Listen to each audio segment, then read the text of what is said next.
The far left is a gift to Donald Trump, and it will be the gift that will keep on giving until there's a serious reckoning with the results of the election. And it's worth noting the magnitude of the defeat.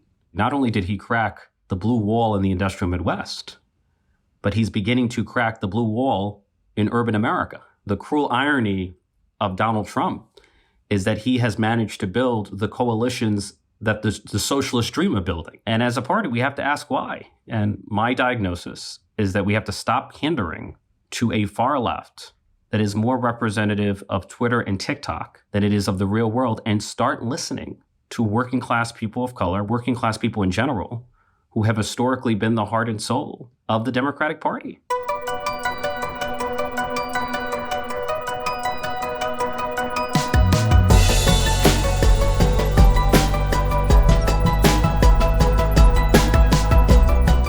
It's 5:30 p.m. on Sunday, November 10th here in New York City. It's 12:30 a.m. on Monday, November 11th in Israel, as Israelis turn to a new day.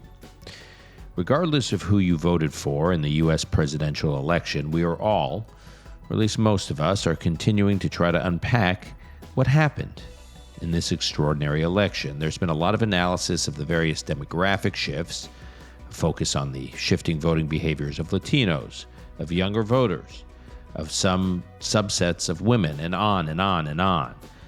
But there's been less attention on Jewish voters and the role they played, and the issues of the Hamas-Israel war and rising anti-Semitism here in the U.S., and the impact of those issues on the election, even among non-Jewish voters. I continue to believe those issues did have an impact, not just on Jewish voters, but also on non-Jewish voters. It's an area that I've been focused on, but so has my guest today, Congressman Ritchie Torres, who lives in the Bronx and represents New York's 15th Congressional District. Congressman Torres is a member of the Committee on Financial Services in the House and also on the House Select Committee on the Chinese Communist Party. He's also been a leader on foreign policy and an outspoken advocate and champion for the U.S.-Israel relationship. Just to sum up where we are in terms of these election results, Donald Trump won the popular vote. He won more electoral college votes than he won in the previous two presidential elections. There seems to have been a wholesale shift of approximately 4% in the vote. He won every swing state: Michigan, Wisconsin, Nevada, Arizona, North Carolina, Georgia, and Pennsylvania. Pennsylvania also where Republicans defeated a Senate incumbent, and Republicans have won the Senate majority. President Trump came within 5 points of winning very blue states like New Jersey, and within 5 points of winning Virginia, which was supposed to be a Democratic stronghold. He came within 11 points of winning New York State. That's right. Vice President Harris only won New York State, deep blue New York, by 11 points. President Trump had the best showing for a Republican in New York City in 44 years. He even did well in the Bronx. And it's something our guest today knows a lot about because Ritchie Torres has been on the front lines of electoral politics this cycle, both in his congressional district in the Bronx, but also nationally, as he's been very active on the issue of Israel and anti-Semitism. Ritchie Torres, on the far left's gift to Donald Trump. This is Call Me Back.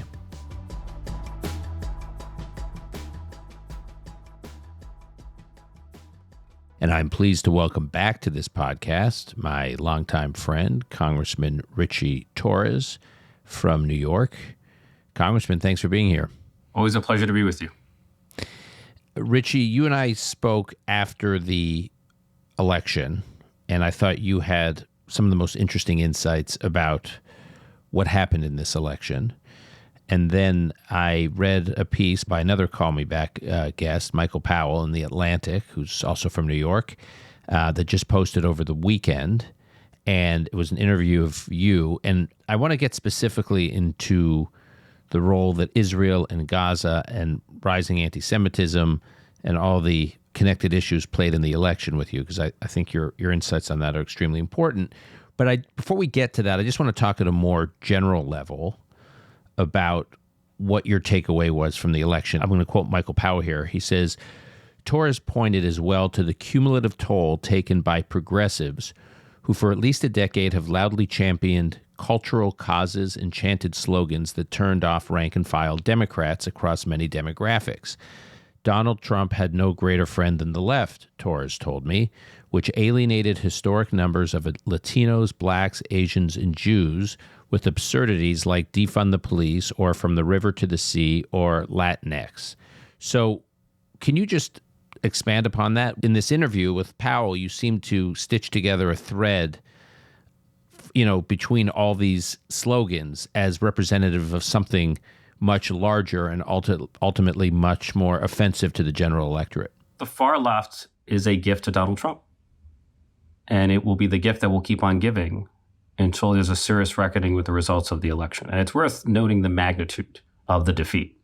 Donald Trump's gains among Latinos in particular is nothing short of catastrophic for the Democratic Party. Not only did he crack the blue wall in the industrial Midwest, but he's beginning to crack the blue wall in urban America.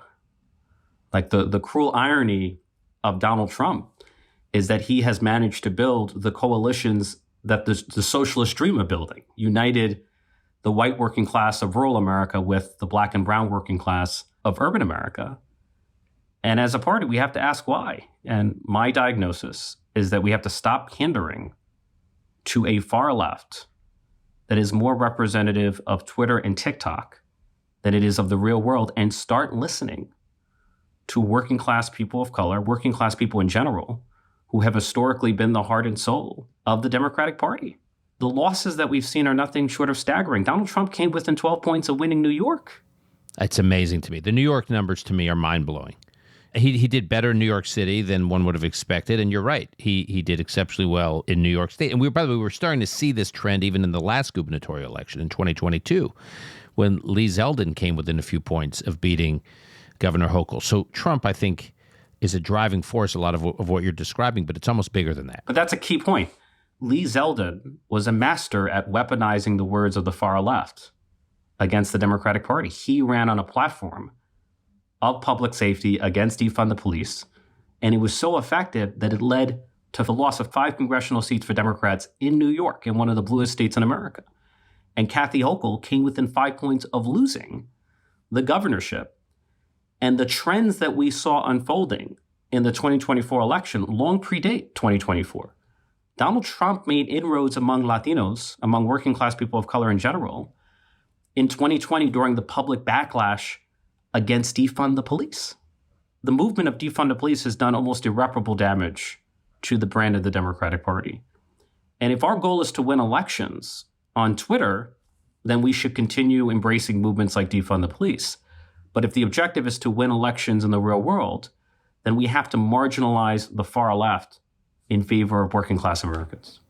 Okay, so you have a real electoral life laboratory in the district you represent, in the Bronx. While you have been very successful politically in the Bronx, Vice President Harris should have done much better than she did in this election in the Bronx, historically, relative to how Democrats nationally have performed in the Bronx. So can you just describe the makeup of your district and then what you saw specifically in your district on these issues, or what you see when you interact with constituents? I'm just trying to bring your frontline experience with what you're describing, because I want our listeners to understand you're not just sitting there analyzing, voting trends and exit poll data, and you're not just, as you say, just following Twitter and watching the conversation. You're actually you're living and breathing this as a political actor in a district where you can see the reactions to the very issues that you're describing.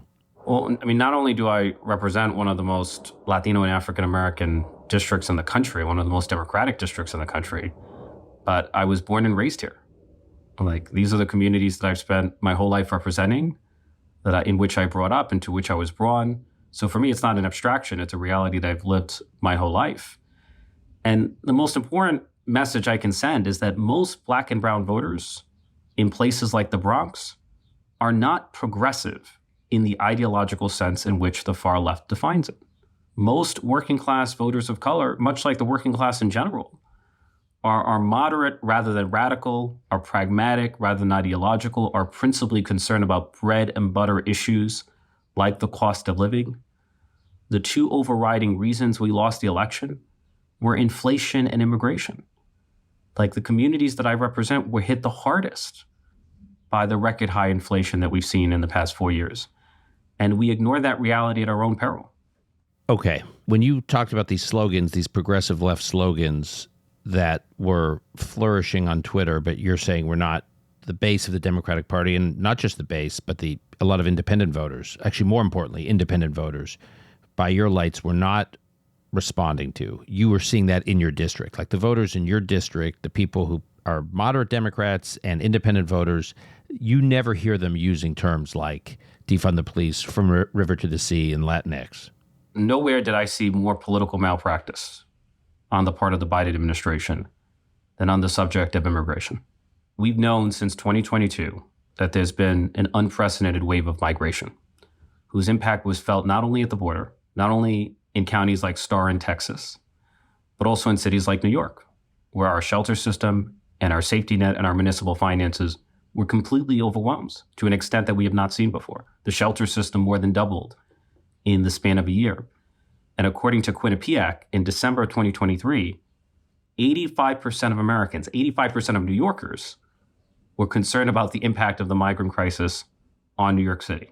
Despite clear signs of popular discontent in New York and elsewhere in the country, the Biden administration waited 2.5 years before issuing an executive order restricting migration at the border.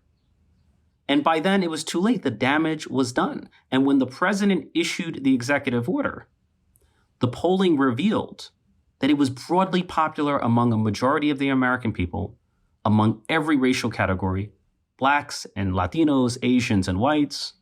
And so if it was broadly popular, then what kept the administration from issuing the executive order 2 years ago during the peak of the crisis? And the answer is that the executive order was unpopular among the far left.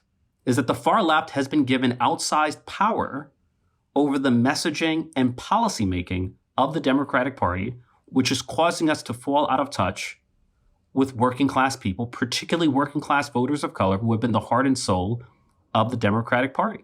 Take as an example the movement Defund the Police. If you were living on Twitter with the far left, then you could be forgiven for thinking that defund the police is a popular movement in America. But if you're in a place like the Bronx speaking to working class people of color, there was never anything approaching popular support for defund the police.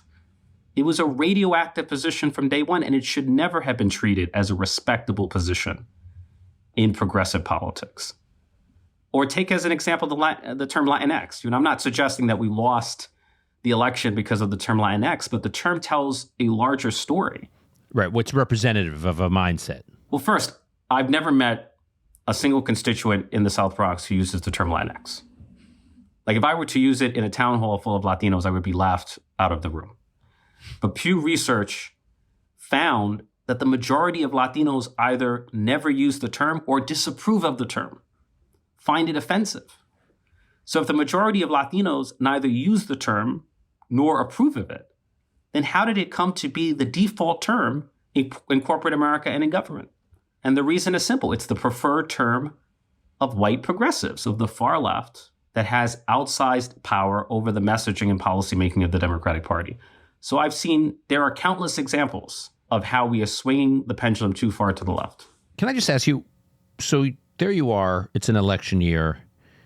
You are a very popular Democrat, electorally successful Democrat, sought after from, nationally from various constituencies to appear at fundraisers, to appear in media, to campaign with different Democrats.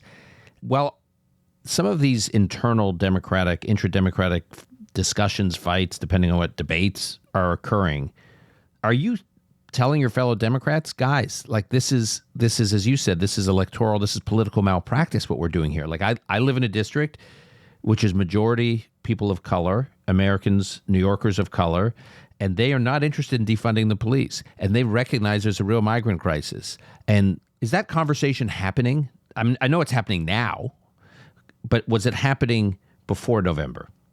No, because we were misled by the results in 2022. success can sometimes reveal your strength, but sometimes it can disguise your weakness.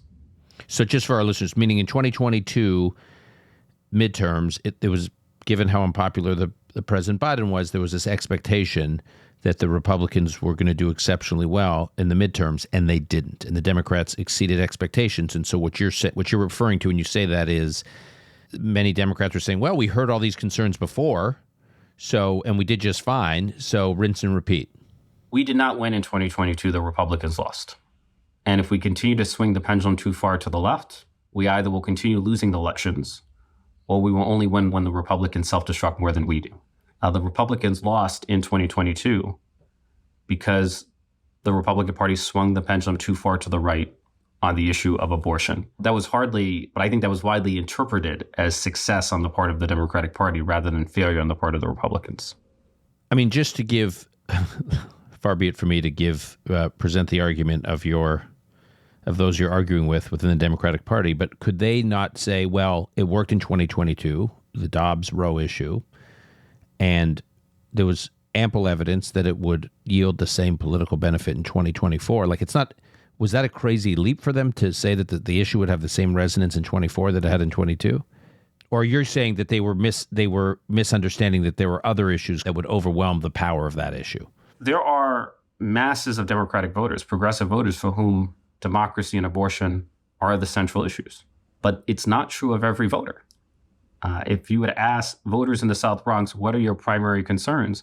It's not abstractions like democracy. It's not abortion. It's the cost of living. It's public safety. It's the fundamentals of governing.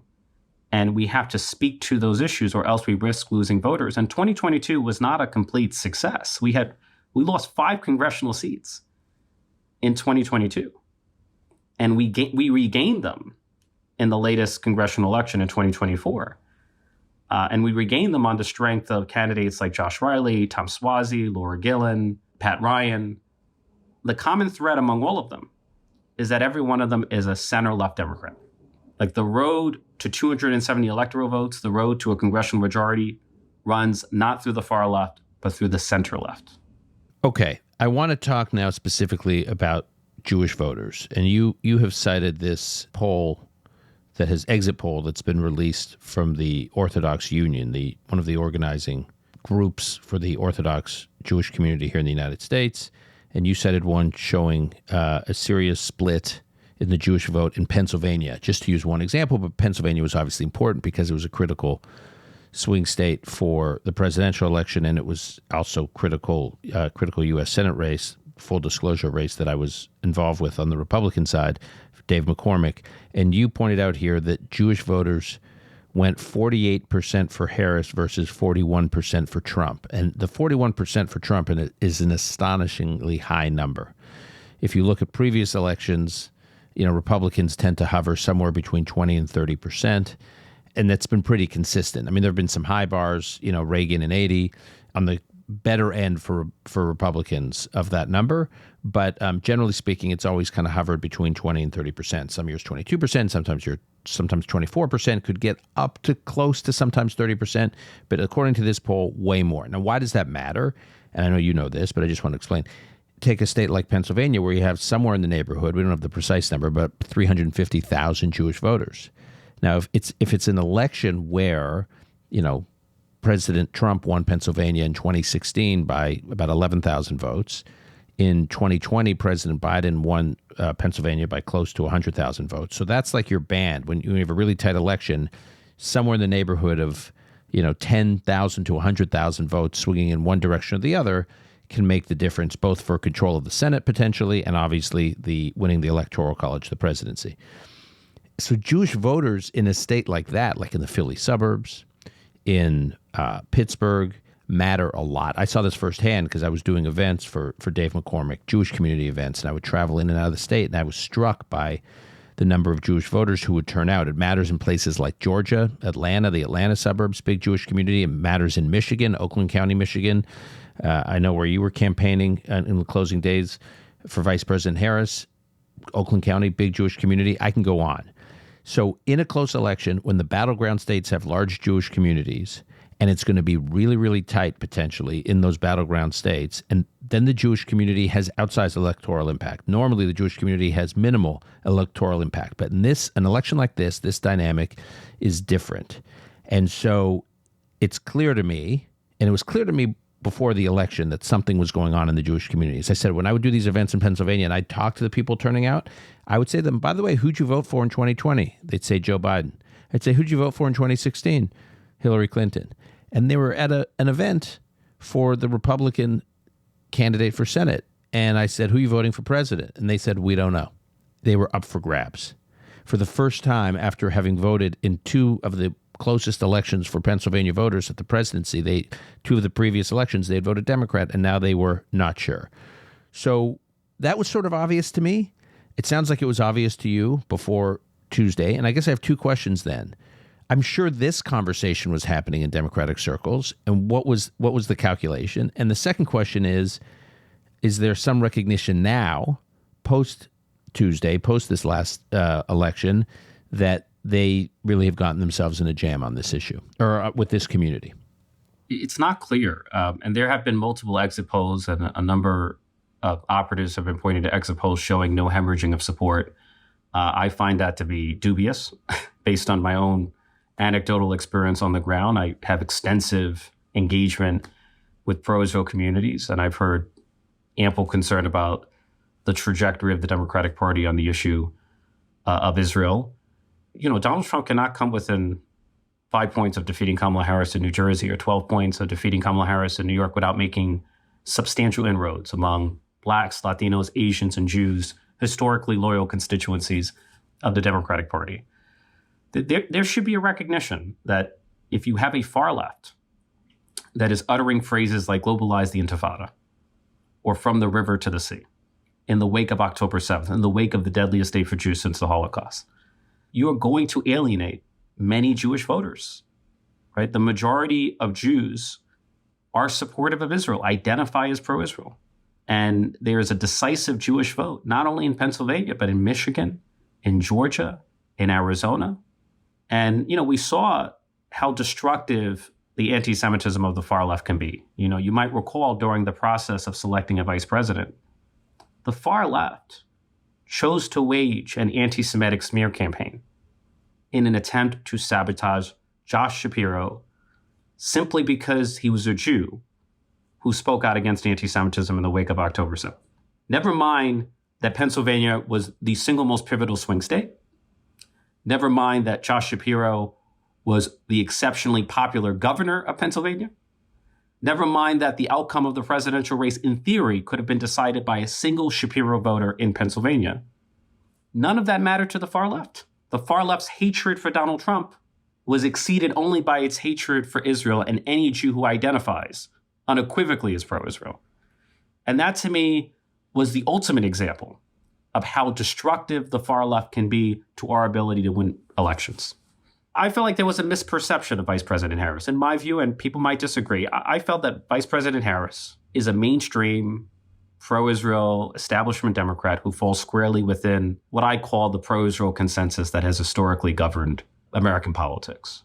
But because of the virulent anti-Zionism of the far left, she was perceived differently among elements of the Jewish community. And there was an attempt to navigate or finesse the issue of Israel in order to placate the anti-Israel vote. And I suspect you took note that Donald Trump won Dearborn, Michigan. He defeated Kamala Harris, even though he's pro-Israel. Right. And has no sympathy for Palestinians at all. And so the lesson learned is that when you play both sides, you please no one and alienate everyone. We spent all this effort obsessing about the Michigan vote and alienating Jewish voters. For what benefit? To lose Dearborn, Michigan to Donald Trump? Whereas if we had spoken with moral clarity, then we would have sustained the historic level of support that we have traditionally enjoyed among Jewish voters.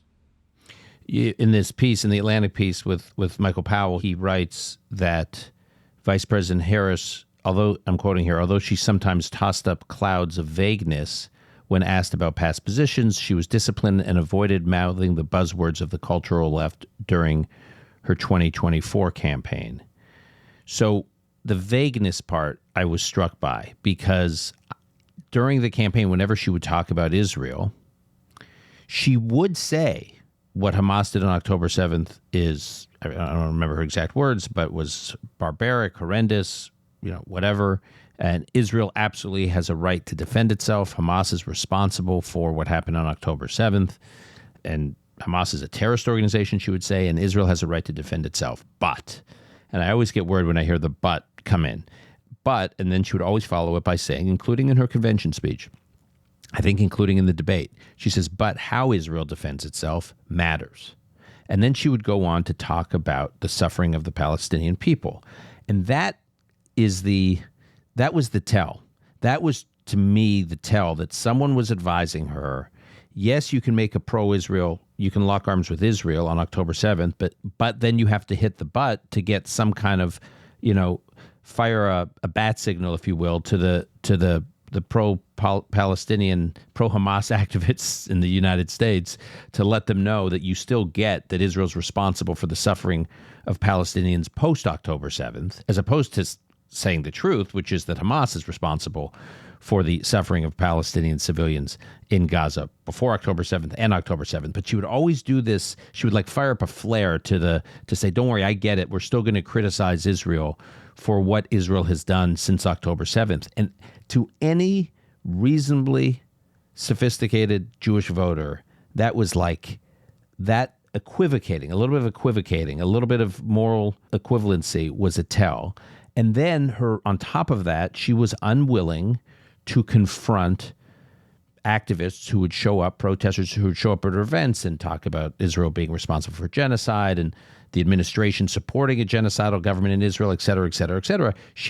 It's not like she'd give a nod to it, although sometimes she would say, when asked about the protests on U.S. campuses, she would say, I hear them. I'm not. She was legitimizing their voice. She wasn't locking arms. She wasn't saying she was supportive of what they were saying, but there was a degree of legitimization of that point of view that, again, I think for many Jewish voters was a tell, a clarifying moment, a sister soldier moment going back to Clinton 92. Some way to say, I'm not standing with you. Not, oh, I hear you, even though I have a slightly different view, which is what she was basically saying, is to say, no, I don't hear you. The position you're articulating is unacceptable. And because she never responded with rhetoric and bright lines, I think it sent a dangerous signal. There are Jewish Americans who fear for their safety, who fear for the safety of their children on college campuses, who fear for the security and survival of the Jewish state. And we have to speak to those fears with moral clarity. What matters is not only our vote in Congress, but our voice. So much of politics is not cerebral, it's visceral. And people want to know that you have their back, that you feel their pain, that you feel it in your kishka, so to speak. And when you refuse to condemn the extremes with moral clarity, you're simply reinforcing those fears rather than addressing them. It's not enough not to utter the phrase from the river to the sea. You have to condemn those who do. You have to speak with the moral clarity of a John Fetterman or the moral clarity that I've attempted to show since October 7th. After Governor Shapiro was not chosen for the vice presidential nomination, and I was quite critical, saying a lot of things you were saying just now, I was saying them publicly, that I felt that Harris had caved to this online anti-Semitic campaign to cancel, if you will, Josh Shapiro from contention. And then several friends of mine who were involved with the Harris campaign reached out to me and said, no, you're overreacting, you're misreading it. The chemistry they met, the chemistry wasn't great, it's not a great fit. Or others more distant from the decision-making would say the real issue is Josh Shapiro's a star and she didn't want to be overshadowed by Shapiro. She wanted Tim Walz was the perfect person for her to run with. They gave all these reasons to make the point, whatever they may be, that she wasn't responding to the campaign, to the anti-Semitic campaign. And my response to them was, okay, I can understand there may be other reasons to have not picked Josh Shapiro. I think it was ultimately proved to be a bad move politically, but there may have been other reasons. But then say publicly, I chose Tim Walz for vice president, but I want to be clear. My decision had nothing to do with Josh Shapiro's Judaism, with his proud, unapologetic support for Israel, with his proud public embrace of his Jewish identity. In fact, I stand with Josh Shapiro in his support for Israel. I stand with Josh Shapiro in his very public and passionate condemnations of anti-Semitism on college campuses in Pennsylvania. Like, instead of just trying to brush it away and say, no, there were other reasons, she could have confronted this issue head on. So again, that's the signal. To your point, it's the visceral reaction to what voters are saying. When the center is silent, who's defining the Democratic Party? It's going to be the far right and the far left who are going to define the public's perception of the Democratic Party. Rule number one in politics is if you do not clearly define what you stand for, others will define it for you and will define it in a far less flattering light, which is precisely the dynamic that is unfolding in the 2024 election. I completely accept that Vice President Harris chose Tim Walz for reasons relating to personal chemistry. But for me, that's beside the point. Like, the fact that the far left would wage an anti-Semitic smear campaign against the most popular governor of the most pivotal swing state, that should have been a wake-up call that the far left is willing to sacrifice what is best for the Democratic Party on the altar of ideological purity and anti-Zionism. Analysts and politicians tend to view this issue we're talking about now as purely an issue of concern to the Jewish community. And there were moments since October 7th where I would see the anti-Semitic protests, encampments, sometimes pogroms here in the United States as representative of something larger than a threat just to the Jewish community. There were moments like, and we've talked about it a lot on this podcast because it still gives me chills, that scene on a New York City subway car where these pro-Hamas activists, cheerleaders are wearing their keffiyehs. They come on, a mob of them come on a packed subway train and subway car, and they declare, they effectively take over the subway car and they say, if you are a Zionist, raise your hand. If you're a Zionist, raise your hand. This is your last chance to get out, meaning before the subway doors close, meaning they were clearing and cleansing New York City subways of Zionists, of Jews. Raise your hands if you're a Zionist! Raise your hands if you're a Zionist! This is your chance to get out! This is your chance to get out! Okay, no Zionists, we're good. I remember I've watched that video so many times. I had my kids watch that video. When you watch that video, you just look at all the other people in that subway car, most of whom are probably not Jewish, and they're just keeping their heads down. But I'm sitting there thinking, what are they thinking? Are they thinking this is total breakdown of order? This is total madness. Who are these people wreaking havoc in our city? There was that scene, I don't know if you remember, soon after October 7th, where the pro-Hamas protesters had shut down the Brooklyn Bridge. And this guy, an African-American father, was on the Manhattan side of the Brooklyn Bridge, and he was trying to get across the Brooklyn Bridge to pick up his daughter from school. And he gets out of his car and he starts yelling at the protesters. He's like, I'm trying to pick up my daughter from school, and I can't get across the bridge. And he's like wailing at them and moving them away so they can't block his car, physically like confronting them and saying, I don't care what you're arguing about. I got to pick my daughter from school. I have a daughter in Brooklyn! And then there was another scene in front of a hospital in New York City because the hospital was affiliated with the Jewish community, banging drums, banging pots, making noise, being totally disruptive, while there are people in the hospital, some of whom are being treated for cancer, who have to listen to all this. It was scene after scene after scene that wasn't just, although there were plenty of scenes of tormenting Jews and vilifying Jews, there were also scenes of them just shutting down life, destroying quality of life for regular New Yorkers. I mean, I saw this firsthand in New York, but obviously you could see it all over the place. And I often wondered, this is not just an issue that the Jewish community is paying attention to. They're looking at these people. They look at the organizations they're celebrating, Hamas, Hezbollah, which are defined as terrorist organizations by the United States. The leader of Hezbollah, more than one leader of Hezbollah, was on the U.S. most wanted list for decades for slaughtering Americans. And you all are parading through our streets and shutting down our lives, shutting down city life, waving the flags of these organizations. So was your sense that non-Jewish voters that you were dealing with just viewed what was happening to the Jewish community as something unique to the Jewish community, and while they were not supportive of it, it didn't really affect their lives? Or do you think it contributed to this sense of chaos, general chaos? Look, it could be the case that it undercut the sense of public safety in New York City, and it undercut confidence in government because the government felt powerless to confront the scenes of lawlessness and disorder that had taken hold in New York City. When you have agitators setting up encampments on college campuses and blocking traffic and tearing down flags and vandalizing property, it creates a sense that the city is no longer safe. It creates a sense that government is no longer capable of keeping people safe. And I cannot help but conclude that part of the reason for Trump's gains in New York is an indictment of both New York State and New York City government.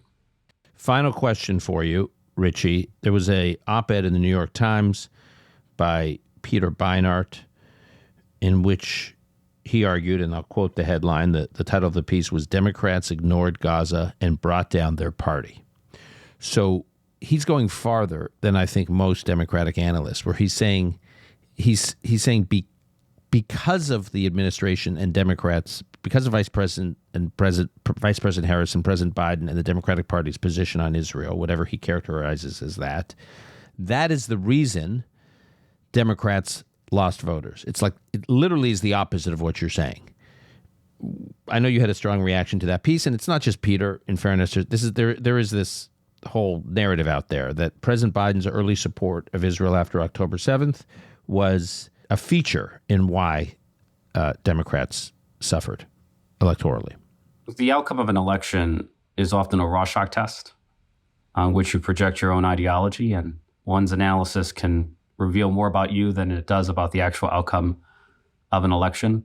Peter Beinart claims that outrage against Israel among young black men was one of the causes of Democratic defeat in the election. It's fair to say that Mr. Beinart has zero insight into communities of color. And I speak as a person of color who was born into communities of color, who was raised in communities of color, who has spent my adult life representing communities of color in the city council and in Congress. If you speak to a young man of color struggling to put food on the table, struggling to pay the bills, struggling to keep his family afloat, the farthest issue on his mind is a conflict 5,000 miles away. Right? The existential issue for him is inflation. The cause of his discontent with the system is the crippling cost of living.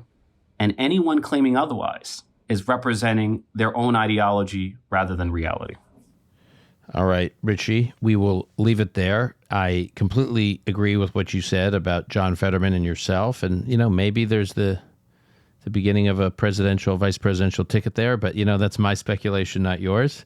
But I think it would be a breath of fresh air for Dan, I will, when I'm 80, I will announce my bid for presidency. You have my word. That's right. You got plenty of time. Yes, I'm 36, so. Yeah. Congressman Ritchie Torres, thanks for doing this. I look forward to keeping in touch on this issue and a whole range of others. Your voice has been extremely important, as are your insights and analysis. So thank you. All the best. Take care.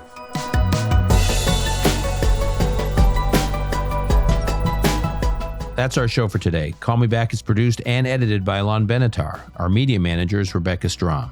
Research by Gabe Silverstein. Additional editing by Martin Huergo. Until next time, I'm your host, Dan Senor.